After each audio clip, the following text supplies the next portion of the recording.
نحمده ونصلي على رسوله الكريم أما بعد فقد قال النبي صلى الله عليه وسلم البركة مع أكابركم صدق النبي الأمي الكريم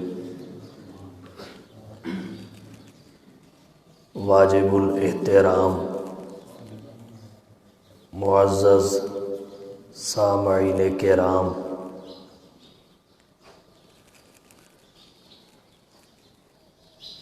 فہم قرآن اسلامک سینٹر کے زیر اہتمام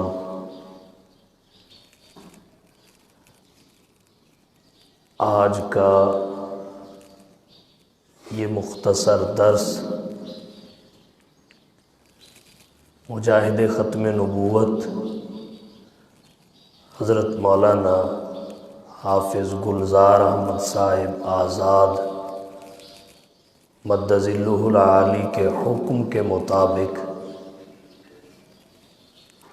ایک اہم عنوان پر آپ کے سامنے ذکر اور بیان کیا جائے گا۔ ہمارے آج کے دور میں میڈیا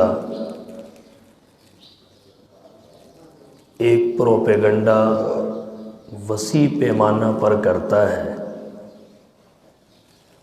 کہ اکابر علماء دیوبند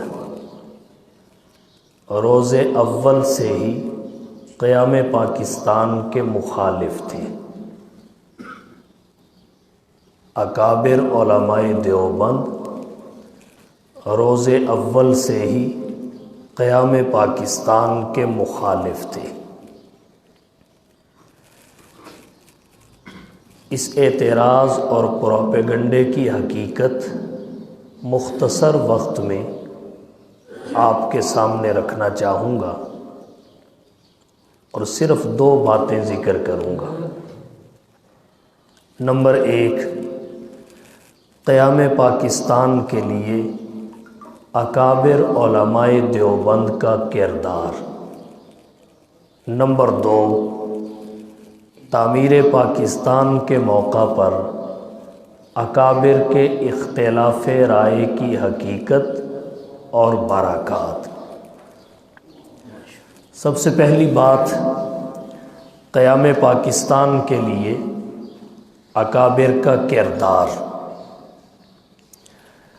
جس طرح آزادی کی تمام تحریکوں میں ہمارے اکابر اور اسلاف کا کردار آب زر سے لکھنے کے قابل ہے، بالکل اسی طرح تحریک پاکستان، قیام پاکستان میں ہمارے اکابر نے جو جد و جہد کی، جو کردار ادا کیا، وہ بھی سنہری حروف سے لکھا گیا۔ پاکستان کے قیام کی بنیاد حضرت تھانوی رحمۃ اللہ علیہ کا 1928 میں پیش کیا ہوا تصور ہے۔ عام طور پر یہ کہا جاتا ہے ڈاکٹر علامہ محمد اقبال رحمۃ اللہ علیہ نے 1930 میں پاکستان کا تصور پیش کیا، جبکہ مولانا عبد الماجد خان دریابادی رحمۃ اللہ علیہ فرماتے ہیں میں جون 1928 میں تھانہ بھون حاضر ہوا حضرت تھانوی رحمۃ اللہ علیہ کی خدمت میں۔ حضرت تھانوی رحمۃ اللہ علیہ نے اپنی گفتگو میں 5 نکات پیش کیے، اور وہ 5 نکات کیا ہیں؟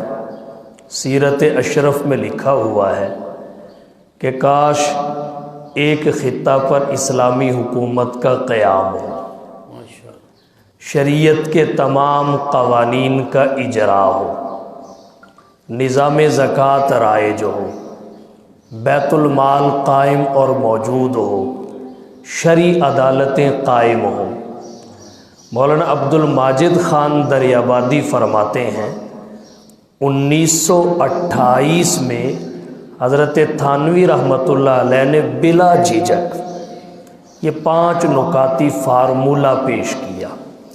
گویا پاکستان کا تصور ڈاکٹر محمد اقبال رحمۃ اللہ علیہ سے بھی پہلے حکیم الامت مجدد الملت حضرت مولانا اشرف علی صاحب تھانوی رحمۃ اللہ علیہ نے پیش فرمایا، اور پھر ڈاکٹر محمد اقبال رحمۃ اللہ علیہ حضرت تھانوی رحمۃ اللہ علیہ کے معتقدین میں تھے۔ حضرت کی فکر ڈاکٹر صاحب تک پہنچی، انہوں نے پھر پاکستان کے حوالہ سے حضرت کی یہ فکر لوگوں کے سامنے رکھی، وہ مصور پاکستان کہلائے۔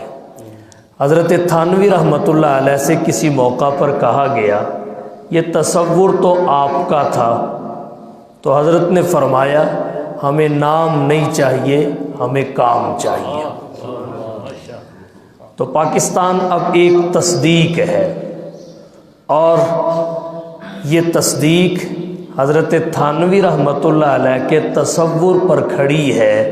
یہ ہمارے اکابر کا کردار ہے قیام پاکستان کے لیے۔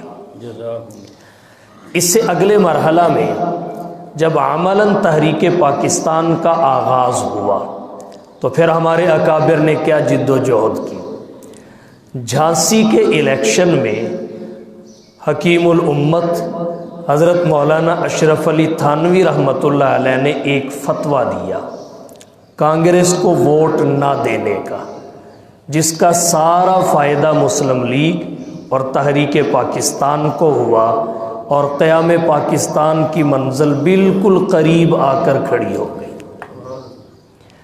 تیسرے مرحلہ میں حضرت تھانوی رحمۃ اللہ علیہ نے قائد اعظم محمد علی جناح اور مسلم لیگ کے موقف کی مکمل حمایت کی۔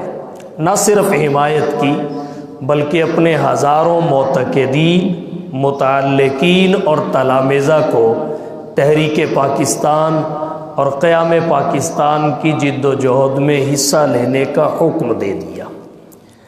اس سے اگلے مرحلہ میں جب پاکستان معرض وجود میں آیا، سرحد اور سلہٹ مشرقی بنگلہ دیش کے ریفرنڈم کا موقع آیا، تب بھی ہمارے اکابر اور بزرگوں کے کردار کو دیکھیے۔ اگر شیخ الاسلام والمسلمین علامہ شبیر احمد صاحب عثمانی، مولانا ظفر احمد صاحب عثمانی جو حضرت تھانوی رحمۃ اللہ علیہ کے حقیقی بھانجے تھے، اور مفتی اعظم پاکستان حضرت مفتی محمد شفیع رحمۃ اللہ علیہ پاکستان کے حق میں راہ ہموار نہ کرتے تو پاکستان اس نقشہ کے مطابق کبھی معرض وجود میں نہ آتا جو نقشہ دنیا کے سامنے پیش کیا گیا۔ قیام پاکستان کے لیے ہمارے بزرگوں کا کردار سب سے نمایاں رہا ہے۔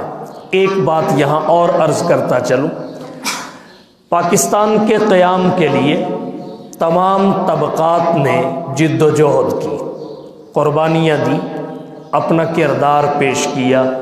کسی طبقہ کی محنت، جد و جہد کا انکار نہیں ہے، لیکن سب سے اہم اور نمایاں کردار تحریک پاکستان میں علماء کرام کا رہا، اور اس کی وجہ یہ ہے کہ تحریک پاکستان مذہبی تحریک تھی۔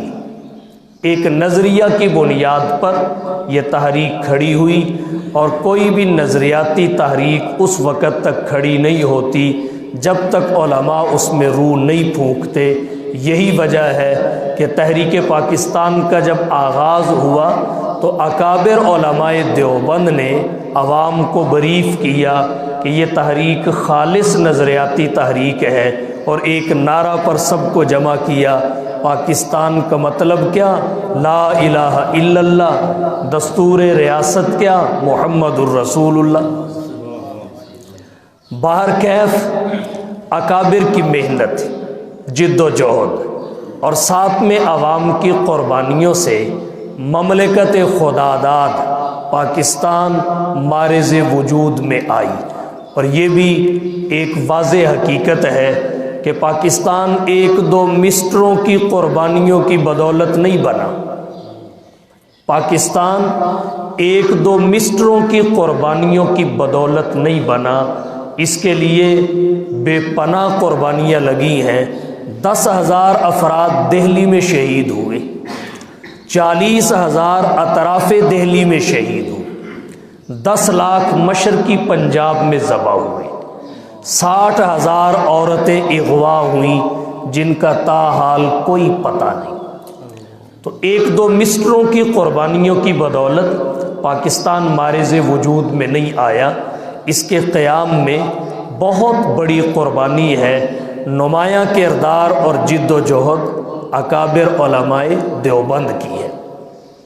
یہی وجہ ہے جب پاکستان معرض وجود میں آ گیا تو قائد اعظم محمد علی جناح رحمۃ اللہ علیہ نے ہمارے اکابر کی جد و جہد کا واضح طور پر اعتراف کیا، اسے کھلے بندوں تسلیم کیا اور کئی مراحل میں تسلیم کیا۔ نمبر 1، جب سرکاری سطح پر قیام پاکستان کے بعد پاکستان کی پرچم کشائی ہوئی تو کراچی میں قائد اعظم محمد علی جناح کی موجودگی میں پاکستان کی پرچم کشائی شیخ الاسلام والمسلمین علامہ شبیر احمد صاحب عثمانی رحمۃ اللہ علیہ نے کی، اور ڈھاکہ میں پاکستان کی پرچم کشائی مولانا ظفر احمد عثمانی نے کر کے دنیا کو بتا دیا کہ 100 بار سنوارا ہے ہم نے اس وطن کے گیسوئے برہم کو،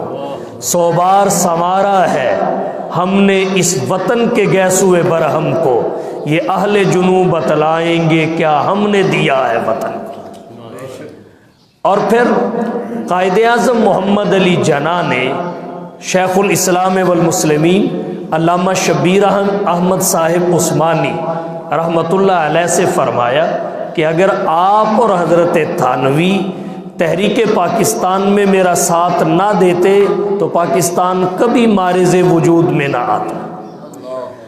قائد اعظم محمد علی جناح سے کسی موقع پر کہا گیا کہ علماء تو تحریک پاکستان کے مخالف ہیں، آپ پاکستان کیسے بنائیں گے؟ علماء کرام تو تحریک پاکستان کے مخالف ہیں۔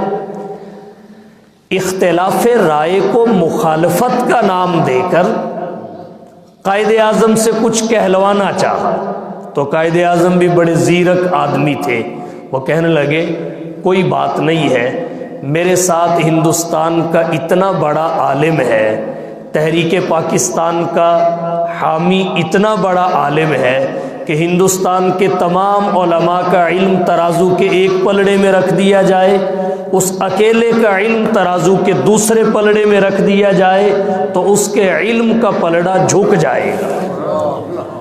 جب قائد اعظم محمد علی جناح رحمۃ اللہ علیہ سے پوچھا گیا وہ کون ہے تو قائد اعظم محمد علی جناح نے حکیم الامت مجدد الدین والملت حضرت مولانا اشرف علی صاحب تھانوی رحمۃ اللہ علیہ کا نام نامی اس میں گرامی ذکر کیا۔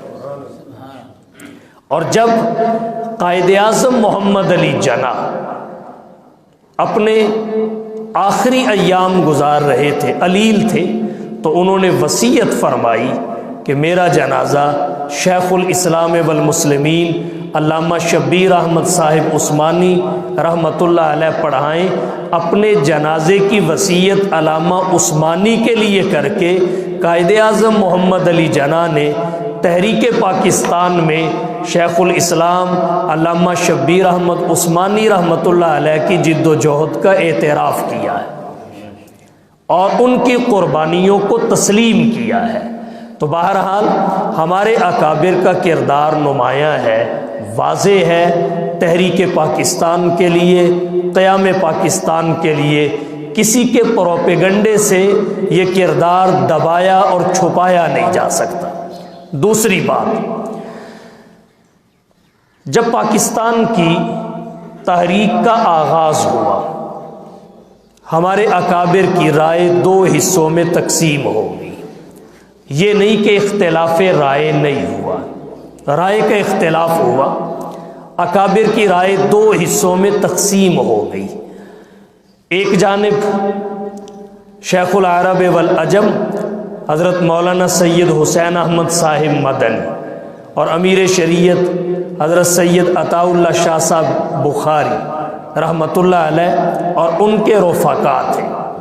دوسری جانب حکیم الامت حضرت مولانا اشرف علی صاحب تھانوی رحمۃ اللہ علیہ اور شیخ الاسلام والمسلمین علامہ شبیر احمد صاحب عثمانی رحمۃ اللہ علیہ اور ان کے رفقا تھے۔ رائے کا اختلاف ہوا، اس سے کوئی انکار نہیں، اور رائے کا اختلاف جو تھا وہ مسلمانوں کی فوائد اور مصلحت کے پیش نظر تھا، نیک نیتی پر مبنی تھا، اور جب نیک نیتی کی بنا پر اختلاف ہو تو اس میں کسی کو بھی ملامت نہیں کیا جاتا۔ نیک نیتی کی بنا پر تو عمل بھی مختلف ہو جائے تو اللہ تعالیٰ فریقین کو اجر و ثواب عنایت فرماتے ہیں۔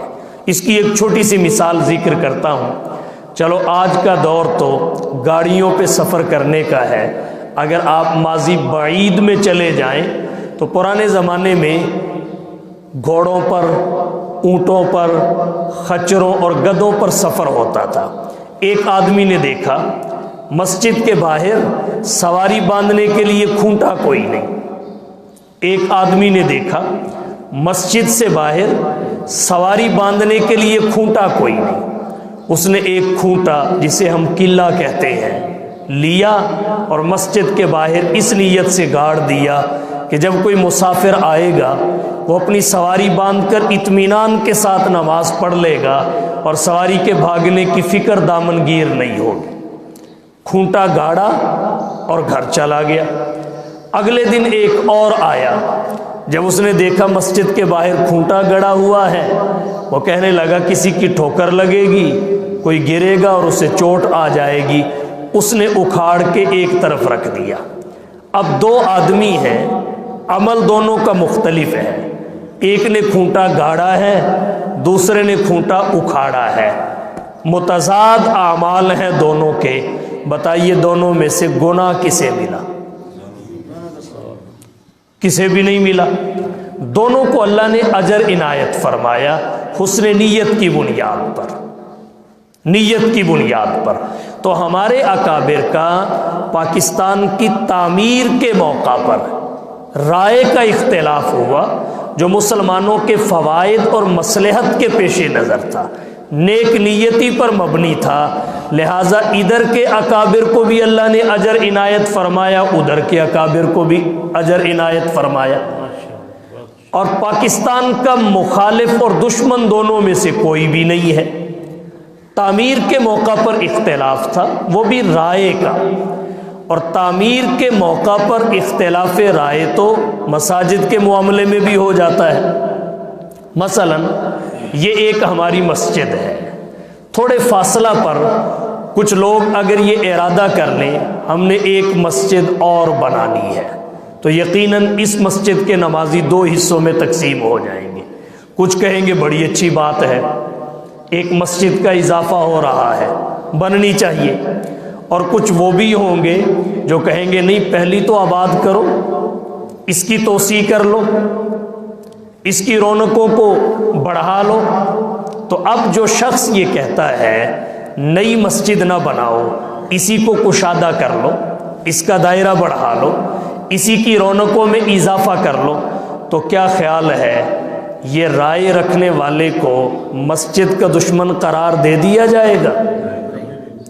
جو یہ کہنے والا ہے نئی بنا لی جائے وہ بھی مسلمانوں کے فوائد اور مصلحت کے تحت کہہ رہا ہے، اور جو یہ کہنے والا ہے پرانی کو ہی آباد کیا جائے، اس کی رونقوں میں اضافہ کیا جائے، اس کی توسیع کر لی جائے، نئی نہ بنائی جائے، وہ بھی مسلمانوں کے فوائد اور مصلحت کے تحت یہ رائے دے رہا ہے۔ نہ اسے مسجد کا دشمن کہا جائے گا، نہ اس کی رائے کو ملامت کا نشانہ بنایا جائے گا۔ تو بالکل اسی طرح تعمیر کے موقع پر ہمارے اکابر کا اختلاف ہوا۔ شیخ العرب والعجم حضرت مولانا سید حسین احمد صاحب مدنی رحمۃ اللہ علیہ، امیر شریعت حضرت سید عطا اللہ شاہ صاحب بخاری رحمۃ اللہ علیہ، اور ان کے رفقا کا کہنا یہ تھا کہ قیام پاکستان سے تمہیں ایک خطہ تو مل جائے گا، زمین کا ایک ٹکڑا تو مل جائے گا، لیکن اس پر اسلامی قانون کا نفاذ تمہیں نہیں مل سکے گا۔ البتہ مسلمان 2 حصوں میں تقسیم ہو جائیں گے، اور اب تو 3 حصوں میں تقسیم ہو گئے۔ اللہ تعالیٰ آگے تقسیم در تقسیم سے حفاظت فرمائے۔ تو ان اکابر کی رائے یہ تھی کہ تم ہندوؤں کے ساتھ مل کر انگریز کی غلامی سے آزادی حاصل کرو، اور پھر پورے بر صغیر پہ نظر رکھو، پورے بر صغیر پہ نظر رکھو۔ ایک طرف یہ رائے تھی ان اکابرین کی، اور دوسری طرف حکیم الامت مجدد الملت حضرت مولانا اشرف علی صاحب تھانوی رحمۃ اللہ علیہ اور ان کے رفقا تھے۔ ان کا کہنا یہ تھا کہ ہم ہندوؤں کے ساتھ مل کر انگریز کی غلامی سے آزادی کی جد و جہد نہیں کر سکتے، یہ تو اپنے اوپر سے سامراج کو اتار کر رامراج کو مسلط کرنے والی بات ہے، اور جو ہم چاہتے ہیں کہ کاش ایک خطے پر اسلامی حکومت کا قیام ہو، وہاں اسلام کے قوانین وغیرہ جاری ہوں، نظام زکوٰۃ رائج ہو، بیت المال کا قیام ہو، شرعی عدالتیں موجود ہوں۔ حضرت تھانوی رحمۃ اللہ علیہ فرماتے تھے یہ بہاریں تو خالص اسلامی حکومت میں ہو سکتی ہیں، اس لیے ایک الگ آزاد اسلامی مملکت اور ریاست مارز وجود میں آنی چاہیے۔ حضرت تھانوی رحمۃ اللہ علیہ کی فکر اور تڑپ یہ تھی۔ تو یہ ہمارے اکابر کا رائے کا اختلاف تھا، تعمیر کے موقع پر تھا، رائے کا اختلاف تھا تعمیر کے موقع پر۔ اور جن حضرات نے یہ کہا کہ ہم ہندوؤں کے ساتھ مل کر انگریز کی غلامی سے آزادی کی جنگ لڑتے ہیں اور پورے متحدہ ہندوستان کو اپنی نظر میں رکھتے ہیں، اور اپنی وہ پرانی بادشاہت جو 1000 سال تک اس خطے پر رہی ہے اس کی بحالی کی جد و جہد کرتے ہیں، انہوں نے جو کہا ان کی دور اندیشی کو بھی آج دنیا تسلیم کر رہی ہے کہ تمہیں ایک خطہ تو مل جائے گا، اس میں اسلامی قانون کا نفاذ نہیں ملے گا۔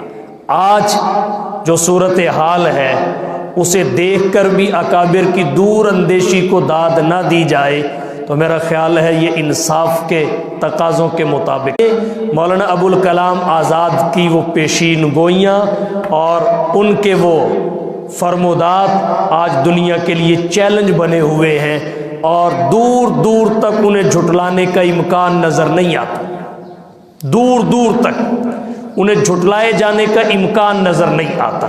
بہرحال یہ ہمارے اکابر کا اختلاف رائے کا اختلاف تھا، تعمیر کے موقع پر تھا، اور یہ تو وطن ہے، ایسا اختلاف مسجد کی تعمیر کے مواقع پر بھی ہو جاتا ہے، اور مسجد کی تعمیر کے موقع پر بھی اگر کوئی یہ رائے دے کہ نئی نہ بنائی جائے، پرانی میں رونقیں بڑھائی جائیں، اسے مسجد کا دشمن نہیں کہا جاتا، تو یہ رائے رکھنے والوں کو وطن اور ملک کا دشمن کیسے کہا جا سکتا ہے کہ آپ ہندوؤں کے ساتھ مل کے انگریز کی غلامی سے آزادی حاصل کریں اور پھر ایک ٹکڑا لینے کے بجائے پورے کے پورے بر صغیر پر اسلام کا پرچم لہرانے کی فکر کریں۔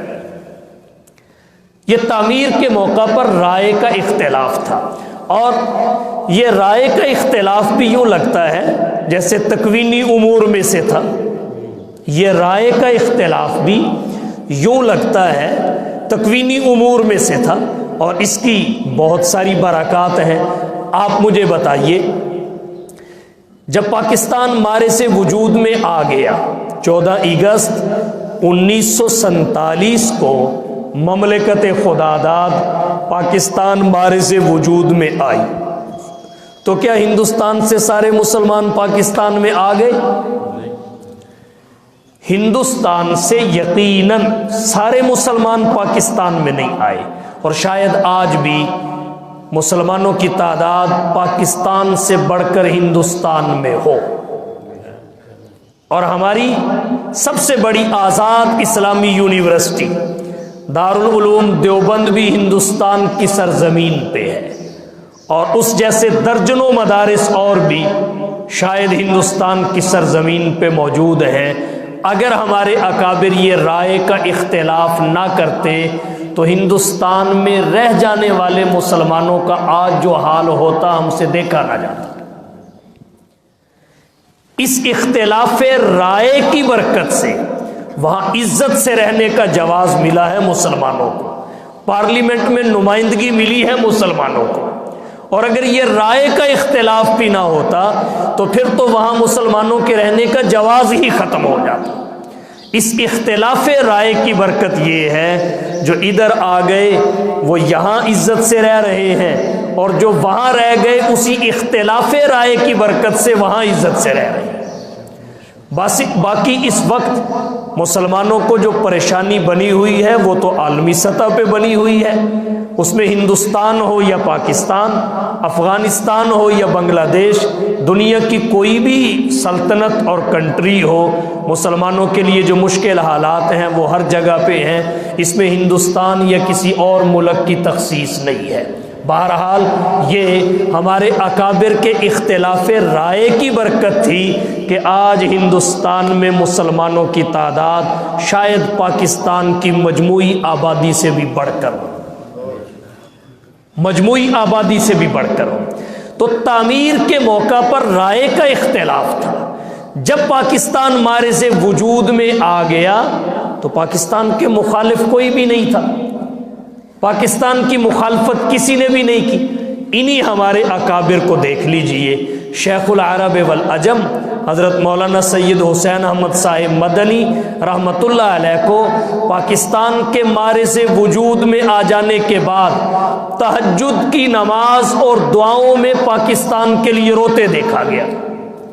شیخ العرب والعجم حضرت مولانا سید حسین احمد صاحب مدنی رحمۃ اللہ علیہ نے حضرت مولانا احمد علی لاہوری رحمۃ اللہ علیہ کو خط لکھا، جس میں فرمایا پاکستان ایک مسجد کی حیثیت سے مارز وجود میں آیا ہے، اس کی حفاظت ہم پر ایسے ہی فرض ہے جیسے مسجد کی حفاظت فرض ہوتی ہے۔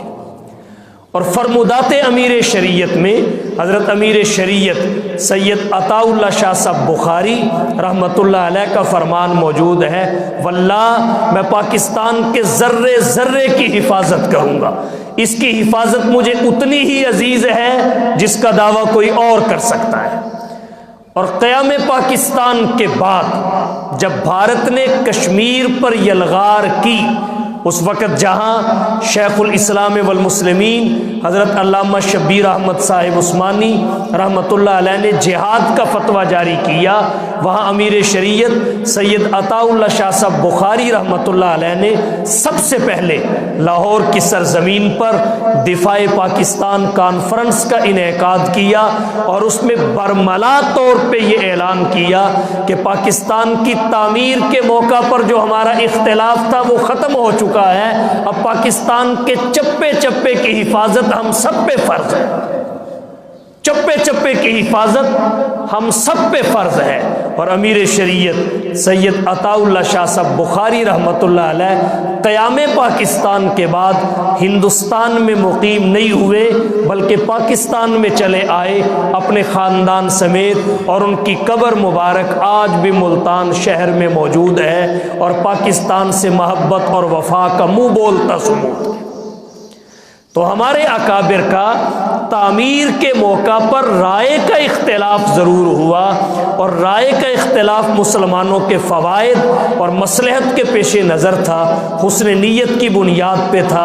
یہ تو مساجد کی تعمیر کے موقع پر بھی ہو جاتا ہے، اور ایسا اختلاف کرنے والے کو نہ مسجد کا دشمن کہا جاتا ہے نہ ملک اور وطن کا دشمن کہا جائے گا، بلکہ یہ ملک و ملت کے خیر خواہ لوگ تھے، اور جس طائفہ منصورہ سے ان کا تعلق ہے، جہاں ان کی تربیت ہوئی ہے، انہوں نے اس ملک کے ساتھ وفا کا حلف اٹھایا ہے، اور آج بھی اس پاکستان کی بقا کے لیے سب سے زیادہ جد و جہد، سب سے زیادہ فکر اور تڑپ کا حامل یہی طبقہ ہے۔